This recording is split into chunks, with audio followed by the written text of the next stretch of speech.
This is Doris's Golf Club, where I explore the stories of women's golf, my path as a beginner, and the lessons the game offers beyond the fairway. Welcome to the club.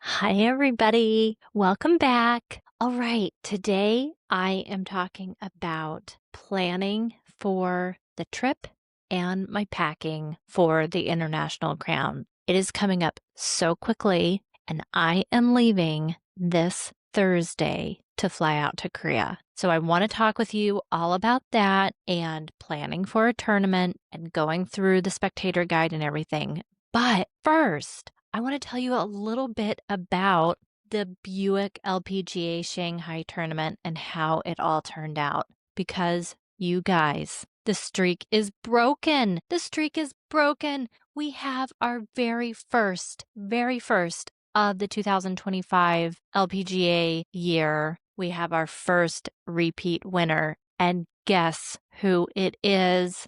This is very appropriate. It is none other than our number one ranked woman in the world, Jeeno Thitikul. So congratulations to Jeeno. And it evidently, I was just reading about it. I had only watched a little bit of the first day, and then I've been spending all weekend focused on planning for my trip.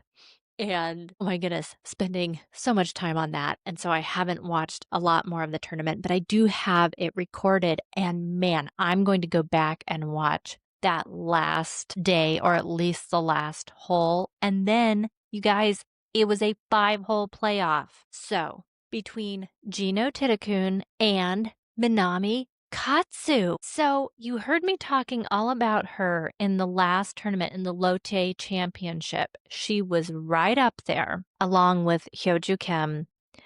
But we had our new young winner who just was able to be joining the LPGA. She is going to be joining as a full-time member in 2026, Yumin Wang from South Korea. And so she ended up winning the Lotte Championship. But Minami Katsu was right there in the running of the Lotte Championship. And so I had been talking about her last week. And so she came into the last day of the Buick LPGA Shanghai in the lead. And I have talked about how hard it is to maintain that lead and actually win when you come into the final day with the lead. And this is what happens. People come into the final day, they're in the lead, but everyone's chasing. And to maintain that lead through the final 18 holes is really difficult. And so time and time again, you will see women coming in that last day and they just can't maintain that lead, and they end up coming in second or sometimes falling down even farther. But so that's what happened here in the Buick LPGA Shanghai. Minami Katsu came into the final day. She had, I believe, a 2-shot lead coming into the final day. And then she even extended that lead to a 4-shot lead after the 13th hole. And Jeeno Thitikul came from 4 shots down with only 5 holes left to play. And she forced a playoff with Minami Katsu. And then they had a 5-hole playoff. So going back and forth between holes 18 and 10, they had a 5-hole playoff, and they had both parred the first 4 holes. And then finally, Jeeno Thitikul was able to birdie that 5th hole, and then Minami wasn't able to match that birdie. And so Jeeno won the tournament finally. So really, really impressive, everything that Jeeno was able to do on that final day. And poor Minami Katsu. But I mean, this is what happens when Jeeno keeps putting herself in that position time and time again. She's been in second place a lot recently. And of course, you know, I talked about with when Charlie Hull had won, it was Jeeno Thitikul. She had that 4-putt, even back to the Evian Championship when Grace Kim won. it was Jeeno Thitikul who was in second. It happens quite a bit for Jeeno this year, and when you're always up there, then chances are one of those times you are going to win, and that is what she did this time. So Jeeno Thitikul, our number one ranked woman, she did finally then become our first woman to win 2 tournaments this year. Congratulations to her, and really exciting here in the Asian swing. So obviously this tournament was being played in Shanghai. I did see the first day at least when they were playing, they were talking about how hot it was. And so all of the women were dealing with the heat, and it did look very sunny, very hot. So I imagine that that continued throughout the tournament. The score, my goodness, Jeeno ended with 24 under. And then Minji Lee, who has been up there and, of course, won a major this year with the Women's PGA Championship in June. She was third here in the tournament and was 19 under. And then Jenny Bay from the US, she finished in a tie for 4th place with Miyu Yamashita from Japan, who, of course, you all know won the AIG Women's Open there in Royal Porthcawl in Wales. And then Somi Lee from South Korea, and they all ended at 17 under. And Somi Lee is so fantastic. So I'm glad to see that she was there tied for 4th. And I was glad to see, I saw some pictures with Somi Lee, and glad to see that she had her wonderful hat again. I was so just disoriented at the AIG Women's Open not seeing her with her hat. And so it was very good to see that she was wearing her hat again here in this tournament. So what a wonderful way to end this tournament and in this streak. I think it's fantastic that if anyone was going to end it, that it was Jeeno. It just seems very fitting. And so with that, then I do want to talk about my strategy for going to Korea, for attending this tournament. This is now going to be my 4th tournament this year, starting in April with the Chevron Championship. And then just there at the end of May into June, going to the US Women's Open. And then at the end of July, right there into August at Royal Porthcawl at the AIG Women's Open. And then now going to Korea for the International Crown. What excitement! Who knew that this year would bring all of this amazing adventure and all of this wonderful travel and everything I've been learning and experiencing? I had no idea. It's just been a ton of fun. I hope you all have enjoyed it with me. But let me tell you what I'm thinking for this tournament. Because like I said, this one is a little bit different because I am doing a longer trip. You know, Wales, I was just in and out. It was kind of a last minute thing that I had decided to do. I hadn't planned ahead. I didn't have the time off from work. So it really was just kind of in, out, done. This trip I had planned ahead a lot more, and because it is so much of, it's a long flight over there. It's about 14 hours. Well, we're going through Minneapolis. So it's about 14 hours from Minneapolis. So very long flight. And so doing that, we decided that we are going to spend more time, and we have not been to Korea and wanted to spend some more time being actual tourists there and doing some sightseeing. So we have a mix of things. Obviously, sightseeing clothes and things like that, and then specific things that I'll want for the tournament. So it's going to be obviously fall when we're there, and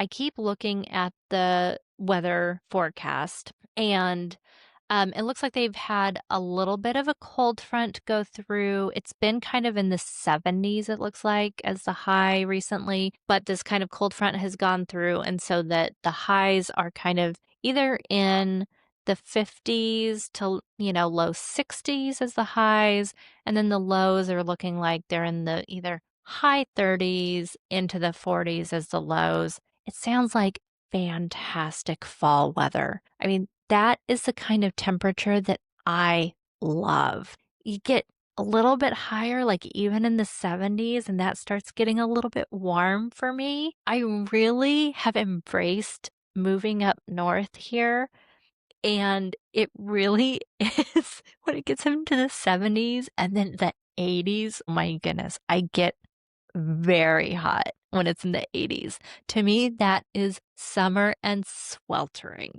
So I'm thrilled if it stays as the highs in the kind of high 50s, low 60s. And if there's a little bit of sun, that will be perfect.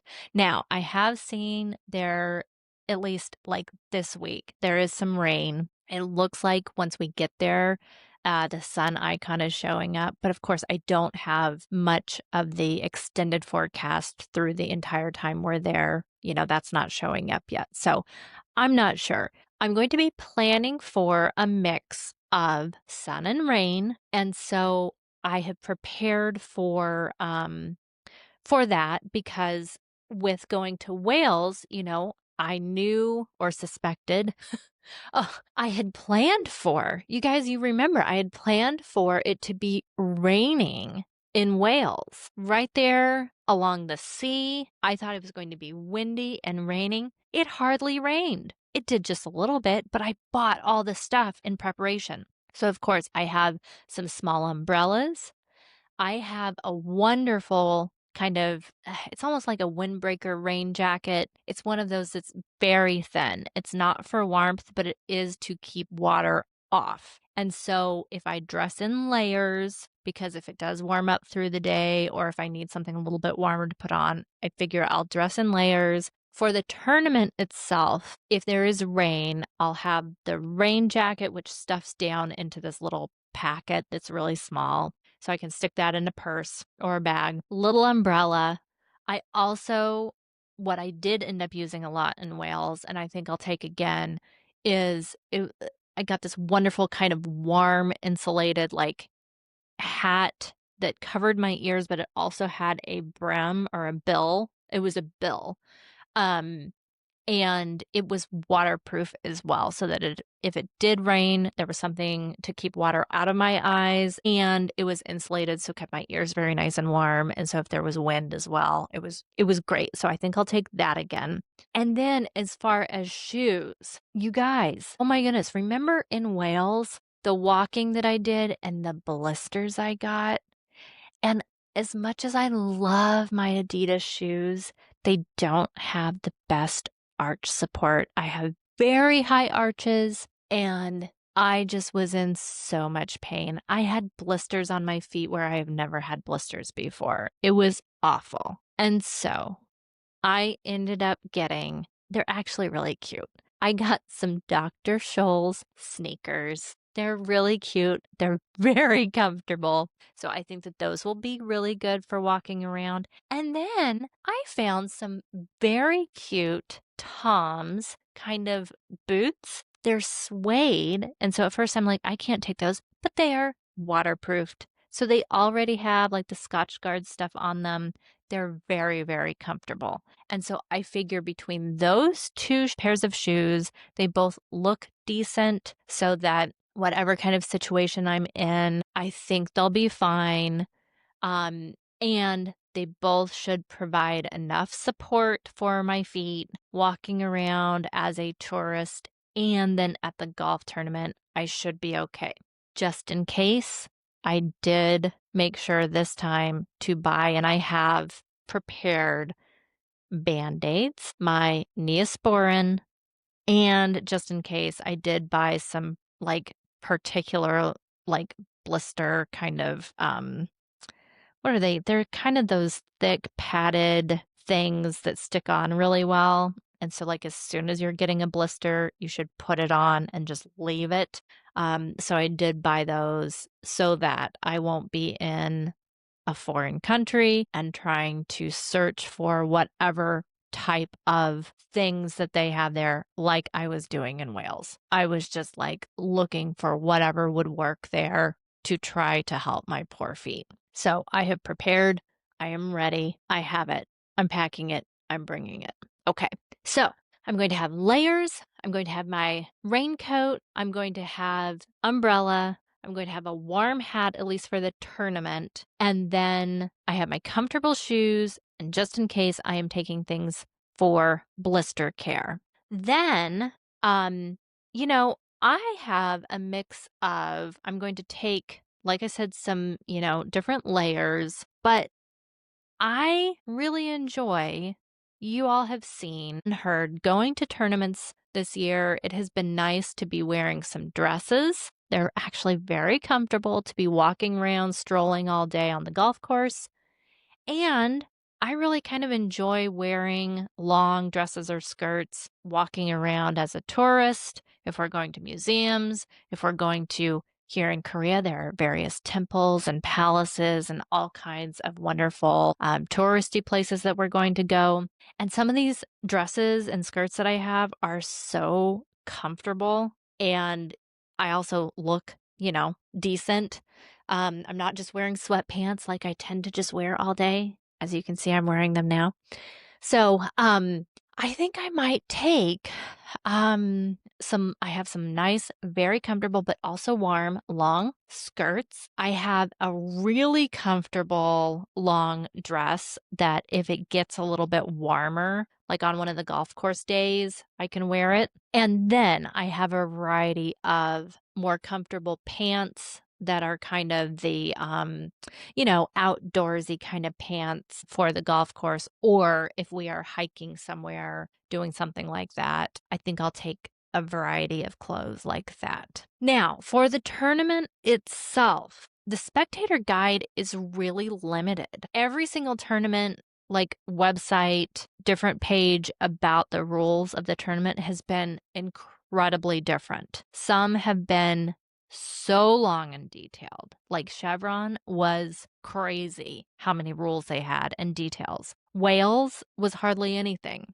This is similar with there is very little as far as guidelines. They basically say here there's tournament etiquette, and that etiquette is camera shutter sounds and flash are restricted. Please set mobile phones to silent mode and avoid making calls on the course. Smoking is prohibited throughout the entire venue, which I really love because at several of these tournaments, there has been, I don't know, at least one person, if not multiple people, smoking either cigarettes or cigars. And being outside and being in fresh air and then being around people who are smoking, like cigarette smoke really can lead to a very bad headache for me.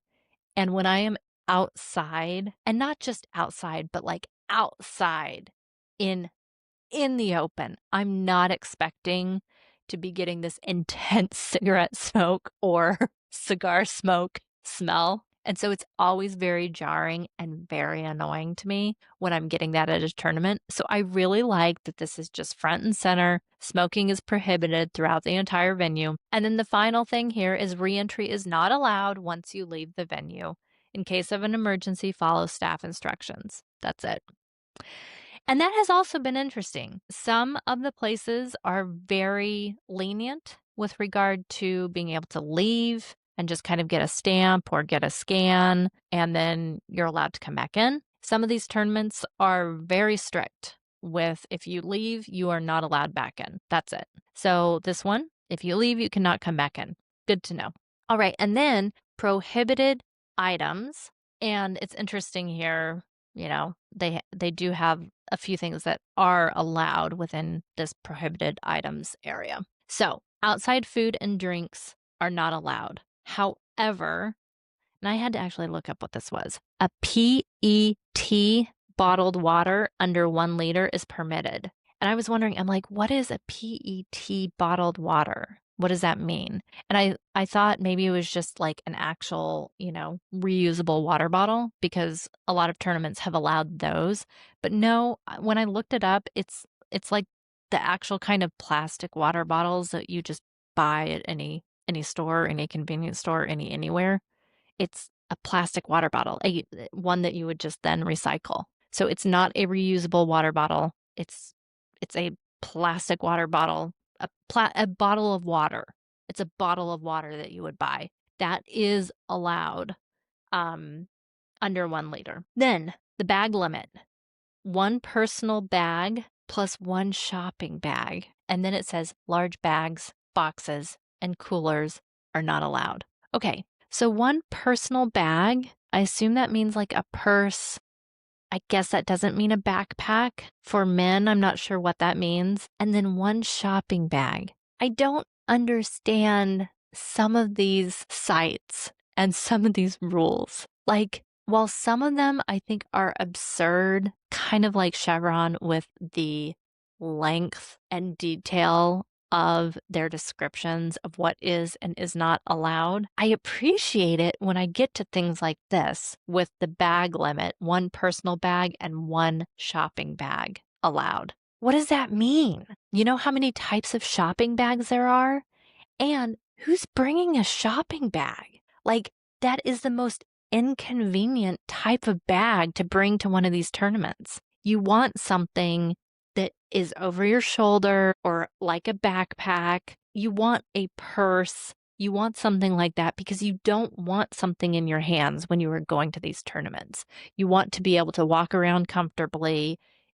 You're probably going to be buying food or drink and having that. If you end up buying like a little stool or a chair, like you're going to be having things in your hand, maybe grabbing a map. You don't want to be carrying a shopping bag. So I don't even understand. All right, then weapons, drones, tents, alcohol, knives, scissors, cooking tools, loud noisemakers, throwable objects, and pointers are prohibited.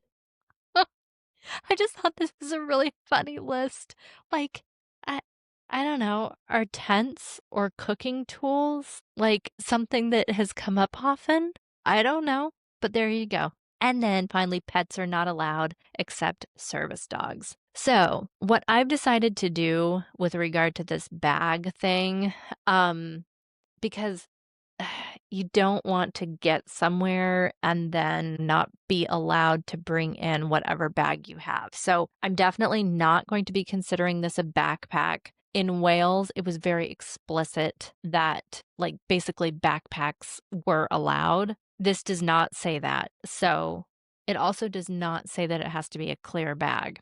But I do have my clear bag that did hold quite a bit, and I had that from the Chevron Championship. So I think I'm going to be packing my clear bag. I could wear it just over my shoulder. Like I said, it was a fairly nice size. I wouldn't call it a large bag. It was not large. I don't know if it was even 12 by, I don't know. Maybe it was 12 by 12. I mean, it wasn't square, but it was not large. It was maybe, I don't know, 3 inches, wide. And so I think I'm going to take that clear bag and then, I mean, on the trip, I'm taking kind of a small bag purse thing that I'll be carrying around through the day, just as the touristy thing, because I will have a reusable water bottle. I like to be able to carry one of those around with me. I like to be able to have, obviously, you know, again, if it's going to be a rainy day, it's nice to stick in an umbrella. It's nice to be able to have a few things. Like if I am in layers, if I can just stick like a sweater in my bag. So I will have kind of a bag purse-like thing anyway. So I think I will plan on having those 2 things available. And if I find out some more information once I'm there, then I will have those options. Or maybe I'll have Chris carry one and I'll carry the other. I don't know. We'll see. But that's what I'm thinking. I also know from experience that it's really good it's nice that you can't take that large of bags anyway. Even when I was at Wales and they did allow backpacks to be brought in, I don't know, at least one of the days, it's like I didn't even want to be carrying around a backpack, like if I didn't have to. And so I tried to minimize what I was taking in. I mean, it's really nice to have a backpack because you can stick like your blanket in or something you're sitting on. But it was nice some of the days just not to even have that big of a bag that you were taking in.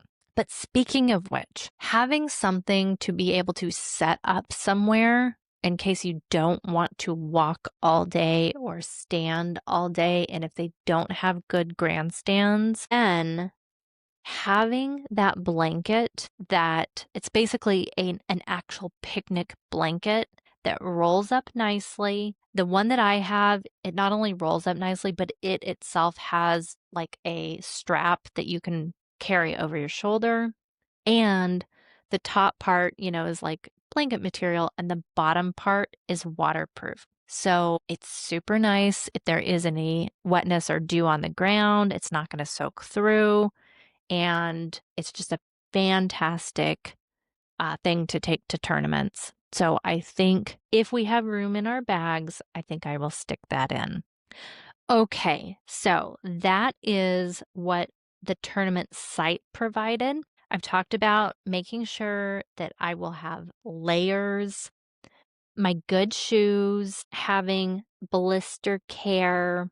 Then something else that I have realized on trips, and I actually had this when I traveled to Wales, and I was so thankful that I had this prepared. And unfortunately, I had this prepared because of some flights that my husband and I took from Madison to DFW. Actually, we were flying through DFW on American Airlines, which is the worst. So many times when we have gone through DFW, we have missed our connecting flight, and we have had to stay overnight in DFW. Learning from that, what I now do when I have long travel days, extended travel, whatever, I just go ahead and I pack. It can be so tiny. So tiny. I go ahead and pack basically the bare minimum for what you would want if you had to stay overnight in a random hotel and don't have any of your luggage because your flight has been canceled. So what I do is I have a little tiny travel deodorant. I have a tiny toothpaste and toothbrush. I usually have a little bit of makeup in my bag anyway to freshen up, and then a clean pair of underwear. And that, at least you feel a little bit fresh the next day. You can shower in the hotel. You have your deodorant, toothbrush, toothpaste, and your clean underwear. Put on a little bit of makeup. You feel human. And I've learned from experience, it doesn't take much room in your carry-on. And trust me, it is so worth it. If you happen to get stuck somewhere, just having that will make a world of difference. So I'm definitely going to be doing that again, because who knows? You just don't know where you might get stuck. So I'm going to have that in my bag. That's a little tip that if you haven't yet started doing that, I highly recommend it, especially on international trips. But unfortunately, a lot of trips in the US too, depending on the airline and depending on the airport you're flying through, connecting through, unfortunately. Frankly, if it's ever DFW, yeah. I grew up there, and flying out of DFW is fantastic. I never understood when people would complain about DFW airport. I didn't get it. Because I'm like, this is a great airport. The way it's set up, I loved it. But flying in and out of there as your home airport is totally different from connecting there. And as soon as I moved and then had to connect and go through that airport, I cannot stand it. It's really funny. All right, that's just a little aside. The other thing, now, I don't know if you all remember back to my interview of my sister-in-law, but one of her excellent recommendations. So I was talking to her all about traveling overseas, and had I just come back from Wales, or was I just about to go? But I was talking with her about had the adapter for like the plugs, and I had bought a blow dryer that the voltage, it was dual voltage. But with my hair is naturally curly, but I like to straighten it and flatten it and calm it down a little bit. And so I was asking her, what she recommended with all of her travel, if she had any good ideas as far as different hair tools that she liked, because, I was thinking, do I need a blow dryer and do I need to find a flat iron that has a dual voltage? What do I need to do? And she had told me that she uses one of the blow dryers that has like basically the round brush attachment so that when you're blow drying your hair, you can actually smooth it and calm it down and kind of, curl it if you want, but at least smooth it and straighten it as you go. And she had one that is the dual voltage so that as she's traveled all over the world, she has been able to use this one device and has not had to take multiple different hair devices. And I thought that was such a great tip. And she said she always just keeps it in her carry-on bag. So it's always ready. No matter what trip she's going on, it is there in her carry-on bag. Fantastic tips. Well, I just was asking her because at the last minute, of course, I thought, oh my goodness, I have my blow dryer, but I haven't looked for any kind of other hair tools. So I just texted her and found out which one she uses, and I was able to order it on Amazon, and it should arrive before I leave. So wish me luck. I'm going to be taking this tool that should be able to do everything for me, thank goodness. And I already have my adapter from when I went to Wales, and it was a great adapter. I mean, I don't know. I probably just got it at Walmart, frankly. And it has the adapter for all kinds of different countries, but it also has right with it various USB plugins so that while you have maybe it's even on the side, so you can have multiple USB just plugged in at the same time. And so that was really helpful when I was in Wales. So I've got that already. I'm going to have my new blow dryer with the round brush already attached. I'm very relieved. So very excited about that. Then, you guys, because we're going to Korea, here is a huge thing. I'm telling you, I'm going to be doing a lot of shopping. I'm just prepared. Not only am I going to be buying gifts for people, but I'm going to be doing shopping for myself. I cannot wait. I know that they have fantastic style. I know that they have fantastic beauty products. I know that they have fantastic earrings and jewelry. I know that they have all kinds of cute, adorable, wonderful things that I'm going to want. So we're going to have to bring it all back. Some of it, we're going to be able to check our luggage. Some of it, we may have to ship home. I don't know. We will see. But I ended up getting 2 duffel bags that are small little compressed duffel bags that then we'll just pack in our luggage, and then we can, pull out once we're there, fill up with all of the things that we buy when we're there, and then we can check them on our way home. I thought that was so great and brilliant of me to be thinking ahead. And then I don't even have to be worrying about finding, extra luggage while I'm there and buying it while I'm there. So I was very proud of myself for thinking ahead to buy those. All right, then let me tell you, because this leads into some of the things that we're going to be doing in Korea while we're there. All right, Seoul, huge city.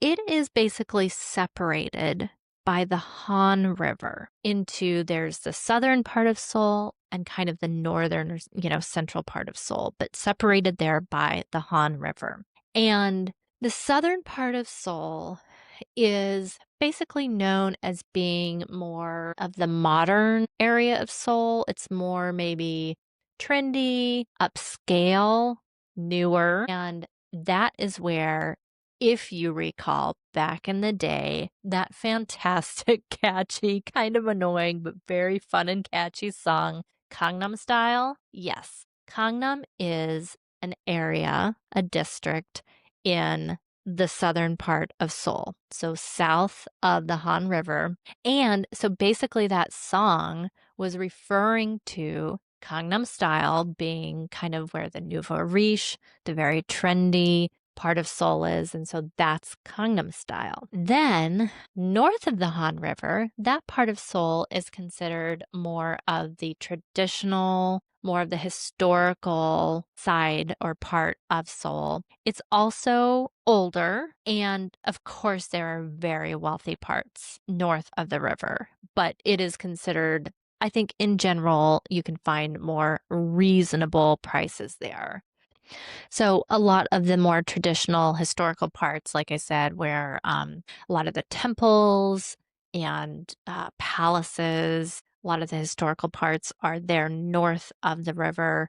And, things like the Bukchon Hanok village is up there in the northern part. And it's a whole area where traditional or kind of original Korean houses is still remaining, and they have been kept there and renovated and kind of protected there in that Hanok village. And if you've watched any K-dramas or Korean shows, I think you definitely have seen this Hanok village area. The streets are much more narrow. These homes in the Bukchon Hanok village, they're so beautiful. It's kind of the tiled roofs. They're much lower. So maybe 1 story, 2 stories, maybe 3 stories. It's not all the skyscrapers.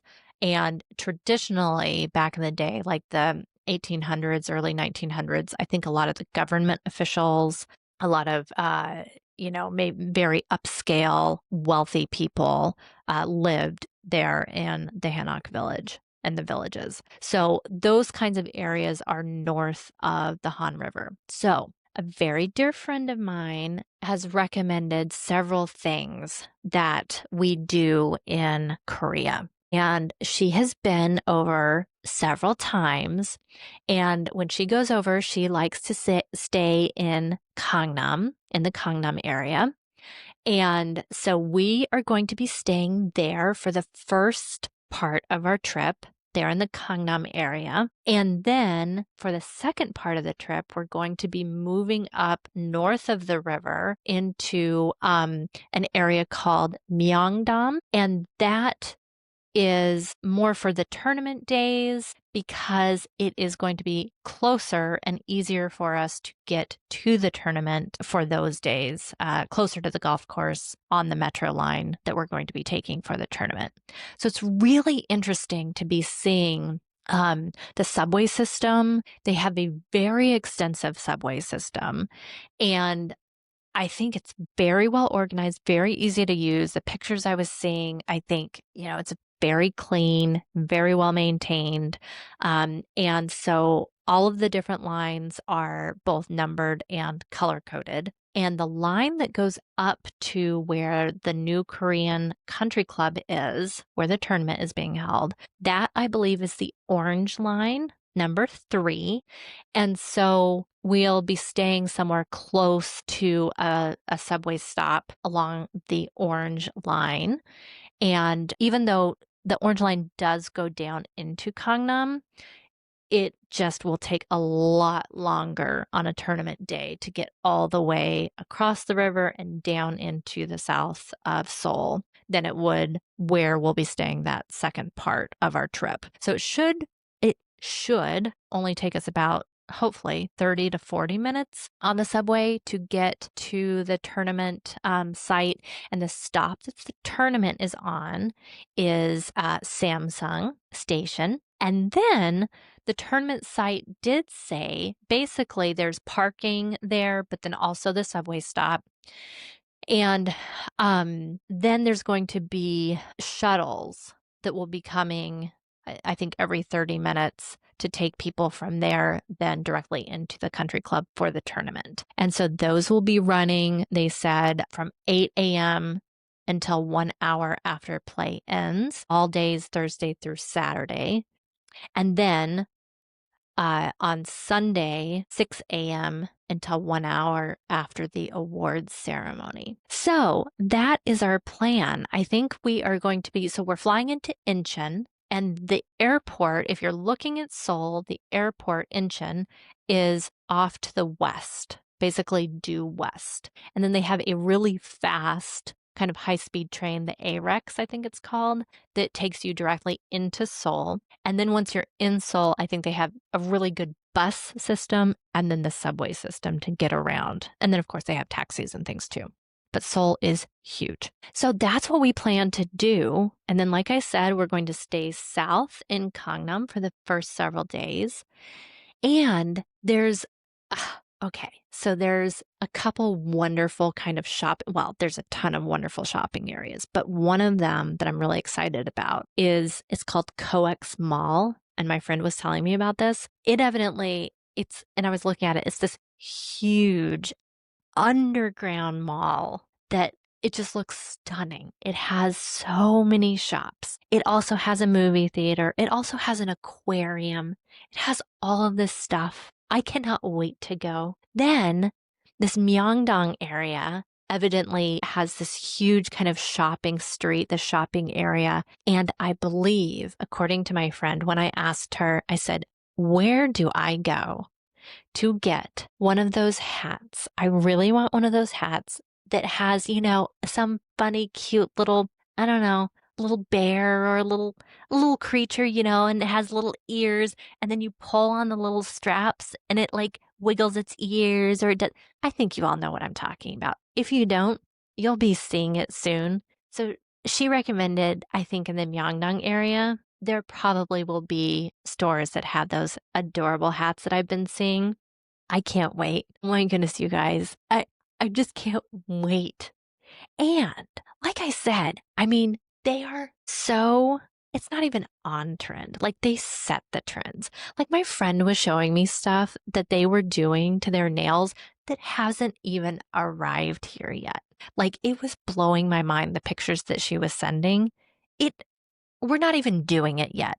And it was like 5 years ago that she was showing me this stuff. The pictures were from 5 years ago. I cannot wait to see what they're doing, get some shopping in, get inspired. Oh, I don't know if I'm going to come back. Do you think I can just live over there? Do you think I can just quit my job here and go over there and stay? Oh, you know what else? I forgot to tell you all this. How wild is this? So, another friend of mine from over here, she also has been to Korea many times. And guess what? She's over there right now. And we're going to meet up. Oh, I'm trying to get her to come to one of the tournament days. I think she's going to have a free day. And so I'm hoping that she'll have a day that's free while we're at the tournament and that she'll come with us. So I hope she does. And if so, I'm definitely going to be interviewing her for the podcast. And so hopefully you all will get to meet her too. But we were just chatting, and of course, here in the States. And when we left each other, I was like, next time I see you, we'll be in Seoul. How fun is that? So cosmopolitan. I don't even know. So worldly. Anyway, so much fun. Okay, you guys, I'm sure that I am missing things and forgetting things, but I think that covers at least the things that I've planned so far for my packing and for the trip. Oh, I haven't even told you. Obviously, we're going to go explore some of the temples and the palaces and the different things, but there's also, I think, this beautiful wall kind of around the city. So it's kind of up high, and there's basically steps up, and then you can walk along the wall and have beautiful views of the city. So we're going to be going and doing that. We're just not going to be able to fit everything in during this trip. So I really want to think of this trip as kind of the first exploration, getting to know the city, and then planning maybe for our next trip. I don't know when that will be, but clearly we're not going to be able to do everything that we want to do. So I just know that everything we do end up doing is going to be fantastic. I can't wait to share it with you. And okay, I'm going to do a motivational minute that I will post on Thursday when it's posted, I will be in the air flying to Korea. The following Tuesday, I'll have a post, and that's going to be my final episode before the tournament. And so I will be giving you all basically a recap of how the tournament works, the structure of the tournament. And then I'll be talking about the actual golf course, what it looks like. And I do know which teams will be playing which teams, and at least which days they'll be playing each other. So got a little bit more information on that. And so I'll be sharing that with you all next Tuesday. And then beyond that, I'll be sending you all some mini episodes from the tournament. So can't wait to talk to you all next time. I hope you enjoyed this. Please feel free to get in touch at Doris Golf Club, dorisgolfclub@gmail.com. All right, have a great week, you guys. Bye.